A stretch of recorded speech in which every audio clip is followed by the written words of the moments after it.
Deze boot hier had wel wat van een terpke of een hege wier, maar dat is het net. Het gaat hier om een prehistorische grijfheuvel. De oudste grijf dat hier in Voeren is van 2200 voor Christus. Maar de volksmolen hier, en we binnen hier in Doenum in Eerst-Friesland. De volksmolen hier die verbindt deze heuvel met koning Redbad. Hier zou koning Redbad begroeven wezen.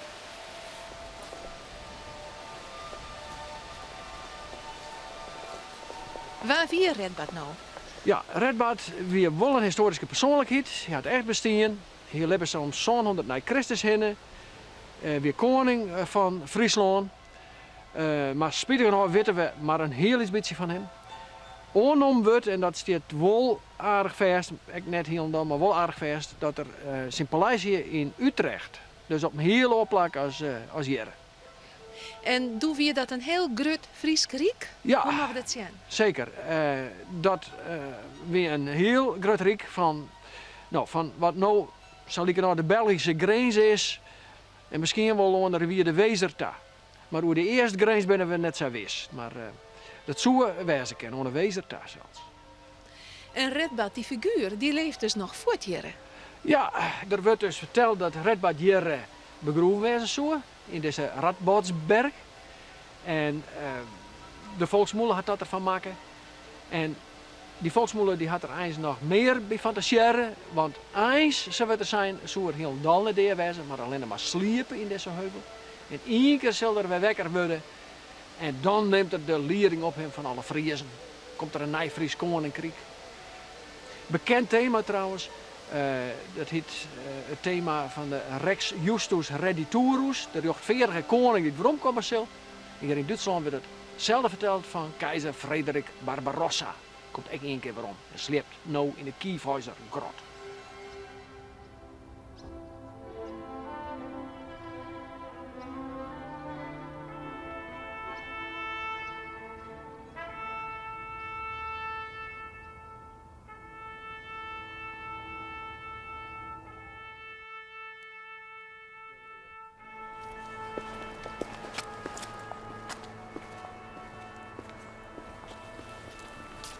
We zijn op weg naar de opstalsbeam. Eigenlijk heel belangrijk voor de geschiedenis van de Friesland. Ja, we moeten ons voorstellen dat er om 1200, 1300 hier ook Friesen onderwijs werden. Want hier op dit plak waren om die tijd heen, dat we dus in de tijd van de Friese vrijheid, geherkomsten houden van verschillende burgers uit de verschillende delen van Friesland. Dus zo'n Zeeland had ze neemt waren. En dit is dus haast een beetje een heilig plak in de Friese historie. Hij zie je werkelijk zitten bij een hoor? Ja, op dit plak? we weten er net vol van, moet ik eerlijk zeggen, maar ze hebben hier wel geherkomsten houden. Er binnen oorkonden hoor uit de allerlaatste tijd dat nog plak vond. En dat is zo om 1325 heen. Azega, God aangewit tot dwane om litania jera. Azega, gwet agen wie maar.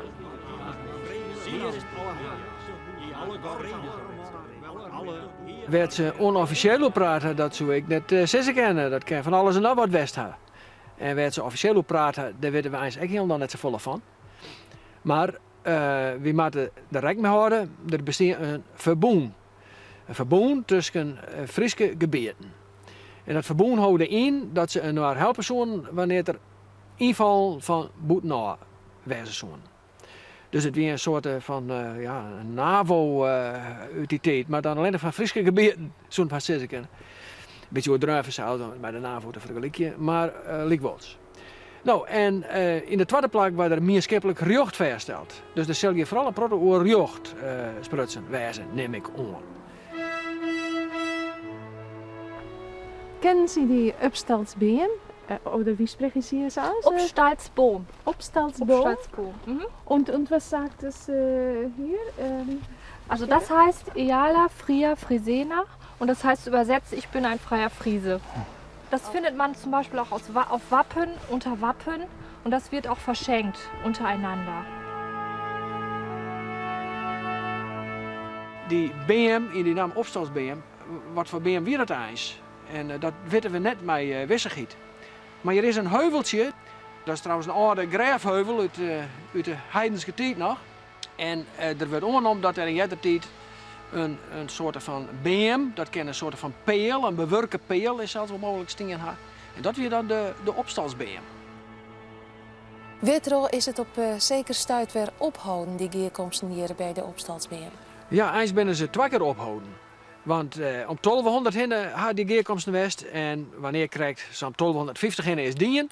En dat begint weer op een naai in 1323, dat weten we heel correct. Doen we het Westergo, dus in Uusdeel van Friesland. Dat graag woord dat die opstalbeam weer te leven kwam, want ze verwachten dan help tegen de graaf van Holland. Daar hebben ze groot verleid van in die tijd. Maar na een jaar menig, om 1330 is het al wegdien, want die oordelen van Friesland die binnen dat wat benauwd voor die graaf van Holland. En die willen dus had net in dat gevaar bejagen van zijn verboen. Maar de verplichting om hem naar helpen te maken. Dat liep nog geen wezen. En we kunnen wel zeggen dat er mij daardoor net een soort van confederatie van Friese land te staan kan is. Die misschien een uitgroei kent hier tot een soort van Friese steed. Dus dat is hier net van de grond kan in Friesland.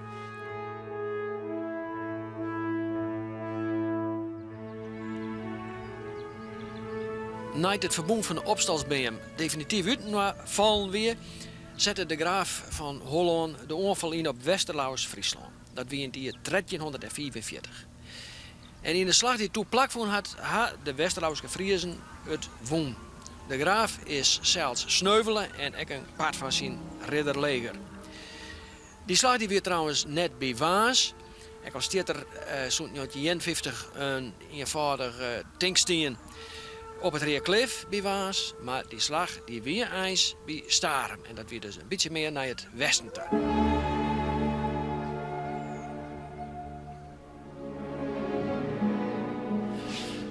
Nou, dat wordt van kennen hoor. Want anders maak ik net aan dit bijzondere stuk komen. Dit is het vrijheidsprivilege, of misschien moeten we zeggen een vrijheidsprivilege van de Vrije Friezen. Maar dit is wel een vrijheidsprivilege, en dat kunnen we van de oren net zeggen, dat in zijn origineel bewaarbleuwen is. En dit privilege is in het jaar 1417 jong door Roomskoning Sigismund in de Duitse stad Konstanz. En in dit stuk neemt de Friezen, de Vrije Friezen, zat ze in het stuk zelfs neemt, Vrije Friezen lezen we hier. Het stuk is verder in het Latijn, alleen een Vrije Friezen, dat staat er in een volkstaal, zullen we maar zeggen. Die neemt er in zijn bescherming. En het gaat om een Friezen van de Zuiderzee aan de Wezer toe. De graaf van Holland die wou ook in Friesland de baas wezen. En die vond dat er daar ook rjochten te hier. En om die zijn rjochten ingaan te kennen, heeft men zo'n oorkonde nodig. Dat de Roomskoning, die het ook boven de graaf nog stier, de graaf van Holland, in verslei dat die vrijheid legitiem weer. En dat de Roomskoning erachter stier.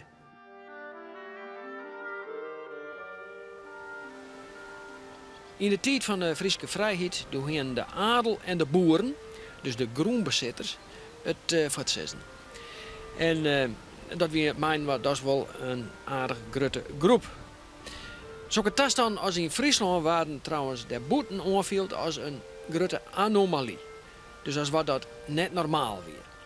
En er waar het zelfs wel zijn, Friesland dan, het ging in tegen Gods wil. Want God wou dat elk een heer boven hem had. En daarom hadden direct in Friesland een heer te wezen.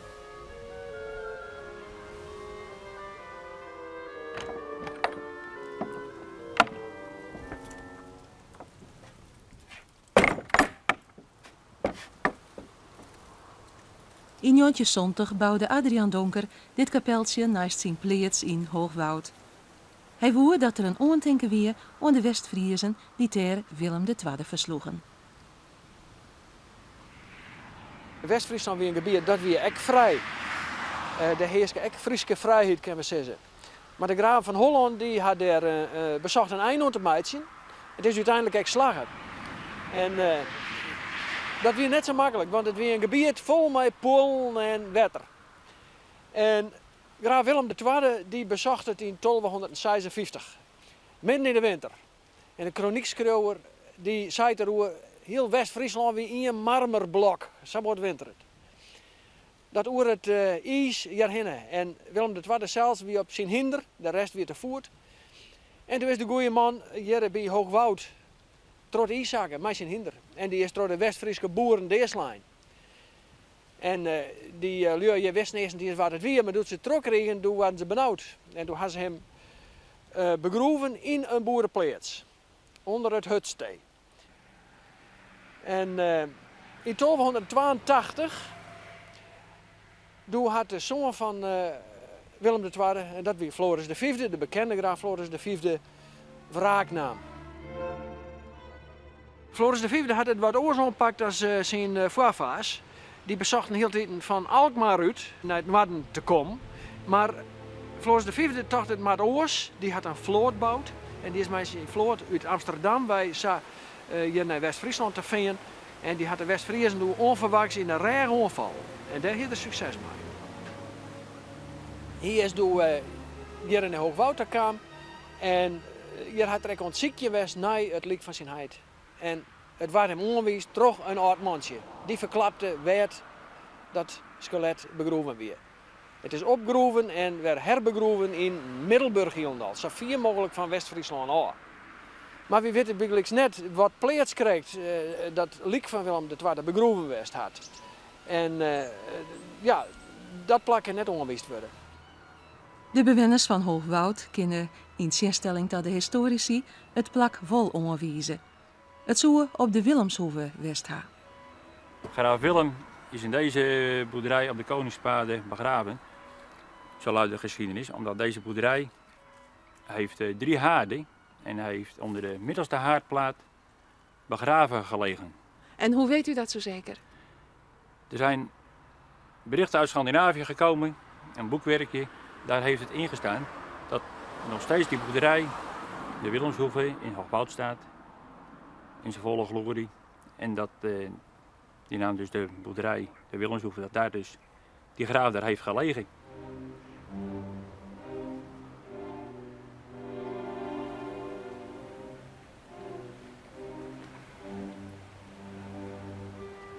Floris V doet er die West-Friesen bedwongen hier.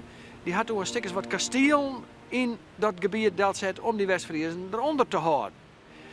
En dat is een heel normaal verschijnsel voor heerskers als ze een nieuw gebied veroverd hebben, zeg maar, om daar kastelen te bouwen. En waarom had het dan de naam van Radboud, Jon? Want dat weer toch de Friese koning? Nou, dat is pas later zo komen dat ze dit kasteel naar Radboud neemt, of Radboud op zijn Hollands. In een kroniek uit 50 centje zie je dat Radboud hier in Medemblik een kasteel had hier. Dat weer dus al een paar 100 jaar na het bouwd weer hier. Dit kasteel van Floris V. En toen kwam bij de bevolking staat gewoon de gedachte op van oh, dan had dit dat kasteel van Radboud was. Dat hier ooit West had moeten zoeken. Maar dat is dus helemaal net. Het is een fabeltje.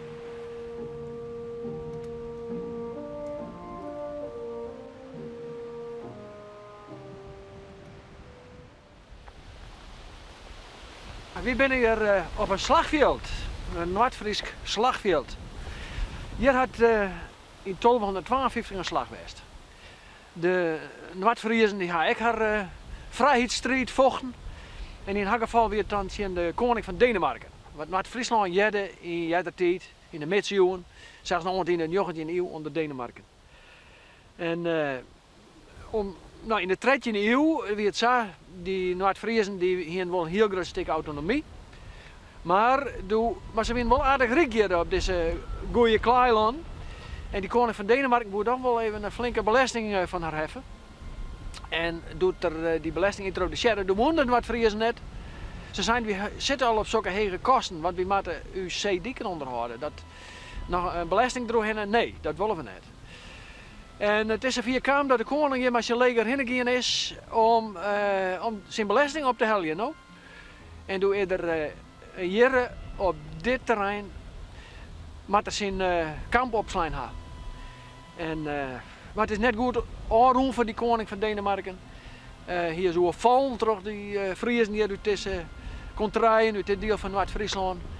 En de Denen die ben op een vlechtslijn, koning ek, koning Abel weer dat trouwens.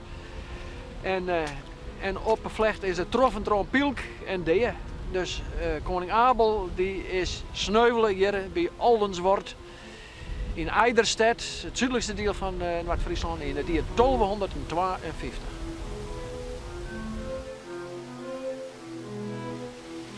Lever dood als slaaf. Lever dee als slaaf. Dat is heel nieuwsgierig verzeld. Want die slagzin, dat biert wordt, kennen we in Oost-Friesland ook heel goed. Zit de plaats op een steen op het Reerklif. Had ze dat van uw oernaam? Ja, hadden ze dat van uw oornaam? Ik denk dat het correct om is. We hebben die als slaaf, dat is ja, een wat romantischere vorm. En dat hadden ze voor het eerst in Noord-Friesland optocht, zeg maar zeggen. Zo in de jaren 1840, in de tijd van de romantiek.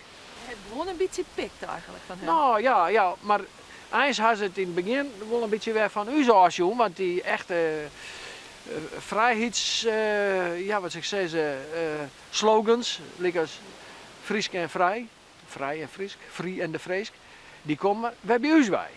Dus die komen eens bij ons bij, gaan ze bewerken en staan er gewoon een beetje mooier maken hier en toen is het hier waar we naar huis te gaan. Dit hier is het wapen van Noord-Friesland. Prachtig wapen, bestaat uit een aantal elementen. Hier, die ene helft de Duitse adelaar, Duitsland dus, kroon, Denemarken. En hier, wat onduidelijk voorwerp, dat is een pot met een lepel erin. En dat moet een breipot voorstellen. Door die breipot bestaat een mooie säge hier in Noord-Friesland. Het zou namelijk zo zijn dat een keer er een slag weer tussen Denen en Noord-Friesen. En de Noord-Friesen die naaien uit. En toen kwamen ze weer in haar kamp te lonen en daar weer haar vrouwje. Want in die tijd moest de vrouwje mee om iets te zien. En die krijgt zo'n brei ontkleed met ze in grote potten. En die vrouwje, wat die doen, die pakken dus zo'n breipotten en die leggen die op die Deense soldaten. Die Denen die eronder kwamen. Dat die houden in verzeld en door die Noord-Friesen, die mannen, die kregen we moord en die gingen we weer om en toen wonnen ze toch naar de slag. Dat weer dus de tankje en de breipotten die de Noord-Friese vrouwje voor de Denen omkeren.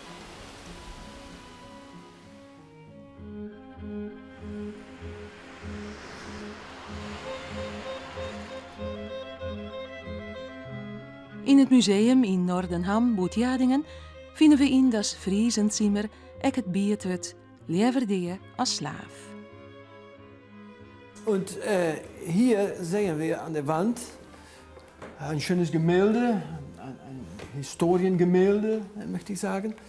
Und da sehen wir doch das friesische Schlagwort, das typisch friesische Schlagwort, Lever dood als Slav. Also das Bild ist von Hugo Zieger und beschreibt eine Geschichte, die hier in der Bevölkerung sehr präsent ist. Also die Leute wissen heute noch darüber Bescheid und betrachten dies als der Ursprung von diesem Schlagwort Lebe tot als Slav. Das ist die Erstürmung der Friedeburg. Die Friedeburg war ein Schloss hier in Athens oder neben Athens, würde man sagen müssen.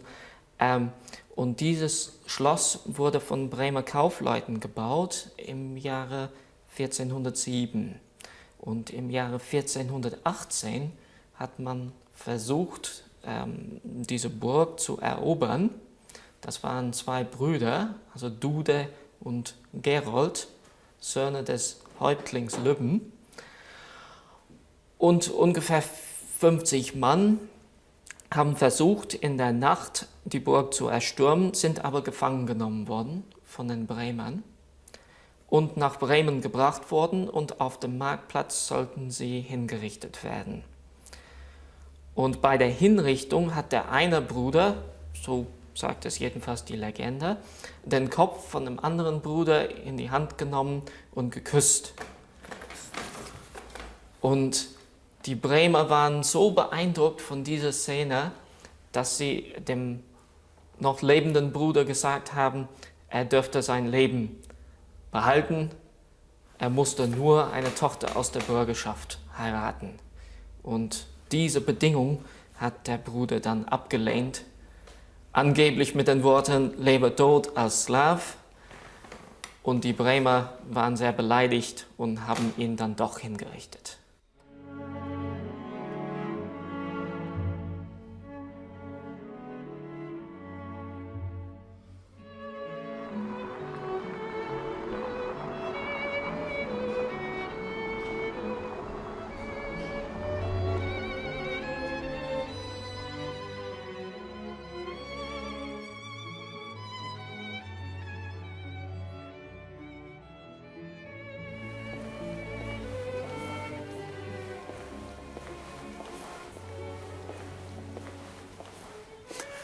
Dit is een prachtig stukje renaissance-kunst in Eerst-Friesland. Het is het praalgraf van een van de graven van Eerst-Friesland. Erno de Tweede, stond in 1540. Het monument is van 1548. Het monument is opgesteld in de Gruttekerke van Emden. Ik vind het bijzonder mooi, heel karakteristiek, die biddende houding. En prachtig vind ik dat hoentje ons zien voeten. In Oost-Friesland is een eindkamer de Friese vrijheid door Albrecht van Saxen. Dat wie een man dit is bekend van Boetenkamer. Net in uit onze eigen Friesland. Hier in Eerst-Friesland is ook een eindkamer de Friese vrijheid, alleen dat is op mooie manier gaan. Hier had het een binnenlandse dynastie, een familie dus uit het gebied zelfs, er een einde maken. Die wist daar gewoon zoveel macht te verkrijgen dat ze het in 1464 wegen om de keizer te vregen had te verheffen tot graaf in Eerst-Friesland. En zo is het echt gaan. Dus zo'n 1464 gaat Eerst-Friesland graven. Dit is een van die graven, net de eerste, maar een wat letteren. En ook de tweede. En ook wel een echt Friese naam. Ene soort in Oost-Fries werden, dus graaf Ene. En ja, zo is dat dus hier gaan in Eerst-Friesland. Graaf Enno jette tot de familie Sirksena. En die Sirksena's, dat wie een familie van Haartlingen. En die Haartlingen die vormen een lietse groep uit adel en boeren. Nou, wie het zei, die Haartlingen die wennen in Steenhuizen, oftewel Steensen, zo nemen we die dan.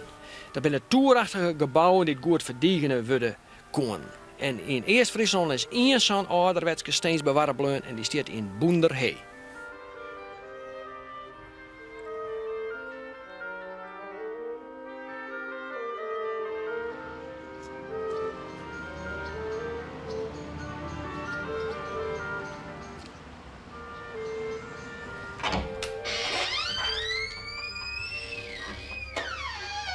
We zitten hier in de Fürstenzaal van de Ostfriesische Landschaft in Aurich. En in deze zaal hingen de portretten van de graven, en later hingen ze de titel van Fürsten dus, van Eerst-Friesland. En in het vaste plak is voor u nieuwsgierig het 5e portret er, van die jonge kerel. Dat is graaf Enno de Tweede. En van hem hebben we in Emden, in de grote kerken, het praalgrafje. In Eerst-Friesland volop bekender en ook populairder is zijn heid. Dat is het portret daarvoor. Dat is Edzard. Edzard de Große op zijn Duits.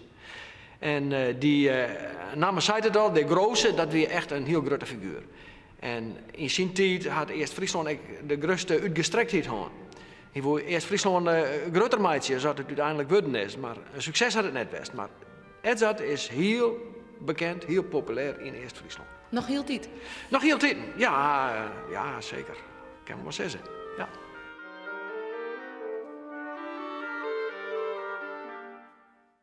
Ja, wat is eigenlijk die Ostfriesische Landschaft? Hè? Dat is wat een bijzondere instelling.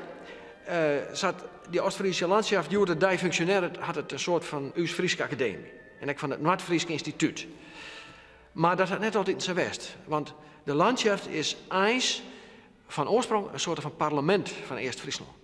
Het klinkt misschien heel neuwer, een parlement, dat nou een soort van studieinstelling is. Hè? Dat studie maakt het van Eerst-Friesland. Maar eens werd de vertegenwoordiging van de standen van Eerst-Friesland in de tijd van de graven.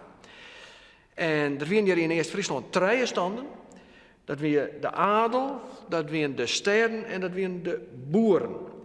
En die stonden hier in Eerst-Friesland een hele protte te zitten. En dat is eigenlijk nog een beetje een onteken, zoals ze kennen, onder de tijd van de Friese vrijheid.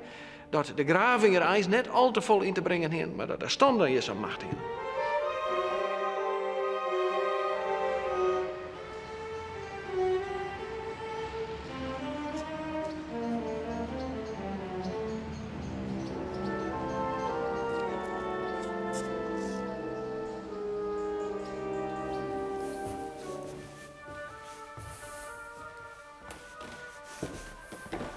We zijn hier in het slot van Jever. Jever is een mooi stadje, net zo ver van de Jadeboezen. In de middeleeuwen stiet het gebied bekend als onder de naam Rjustringen. En juurdij wordt die naam net meer gebruikt, maar stiet het gebied bekend als de Landkreis Friesland. Dat is keerige naam vanzelf. Friesland, want het is net Oost-Friesland, maar Friesland. Deze portretten dat ik hier nou tussen omren, die binnen vanzelfs net uit de middeleeuwen, maar die binnen van volle lettertijd.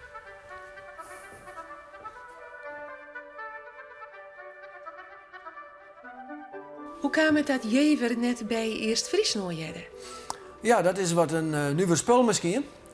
De graven van Eerst-Friesland die claimden wel een skip Egger Jever. Dat woont ze graag bij haar liets Riekje voegje. Maar dat is haar net slagen. Want hier in Jever daar weer een eigen dynastie naar voren komen. Een familie die het jaren van het hier. Dat waren de Papinga's. En die had het uitgebouwd, Jever, mij omkrieten, Jeverland, aan een steertje op een cels. En de bekendste van die familie, dat is Fräulein Maria, van waar het portret hier in deze kamer van het slot hing. Fräulein Maria, die wie kennen we zeggen obsessief anti-Eerst-Friesk.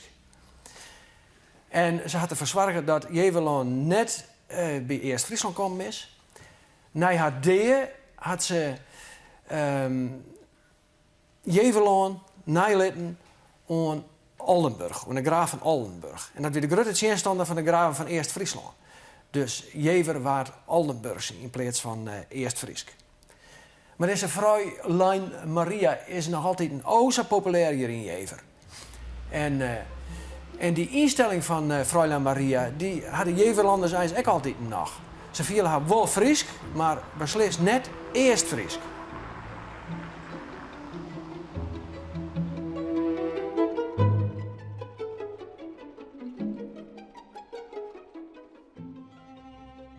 We zijn hier in de audiëntiezeel van het slot van Jever.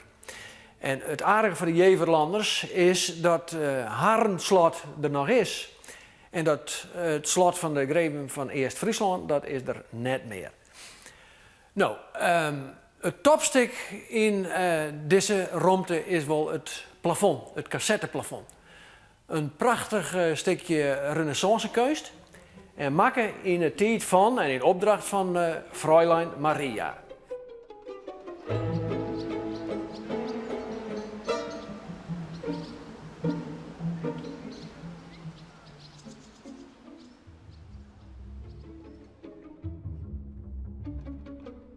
Fräulein Maria van Jever die had van alles bezocht om Jever meer prestige, meer aanzien te gaan. En daartoe had ze ook dit prachtige pronggreef oprichten voor haar heid. Haar heid, zijn naam wie Edo Wimpke, hij wie heer van Jever. Het is een heel mooi stukje renaissancekunst. En we kennen wel zeggen, als we even een lichte vergelijking maken met het praalgreef van graaf Enno II in de grote kerk van Emden, dat dit volle rieker opzet is. Het praalgreef van de Eerst-Friese graaf moest overtroffen worden. En dat is slagen, zonder meer.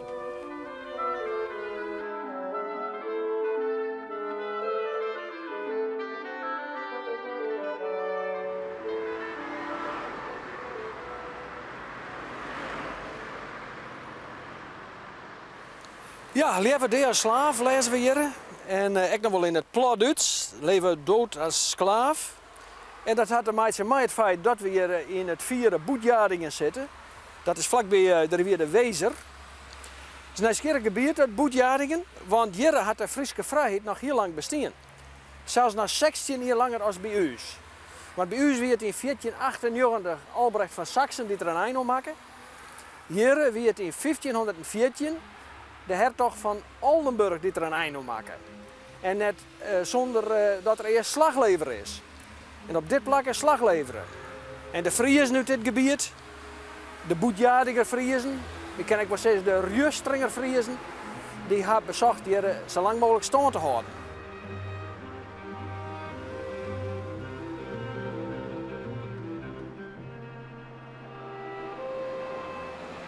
Ja, en die slag in 1514 hier bij de Hardwarder Landweer.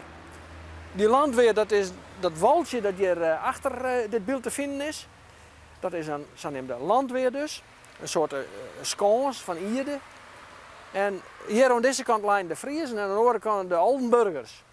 Het weer midden in de winter van 1514. En de Friezen hadden dus zelfs nog bezocht om de schans nog extra te versterken door er ijsblokken op te smeden. Dus om het nog met ijsblokken minder toegankelijk te maken. Maar helaas, er weer een verreder. En die verreder die wies door de Oldenburgers een paard om de schans en om de ijsblokken heen. En zo waren ze in de regen aanvallen. En op die vreselijke manier is hier de Friese vrijheid verlengd.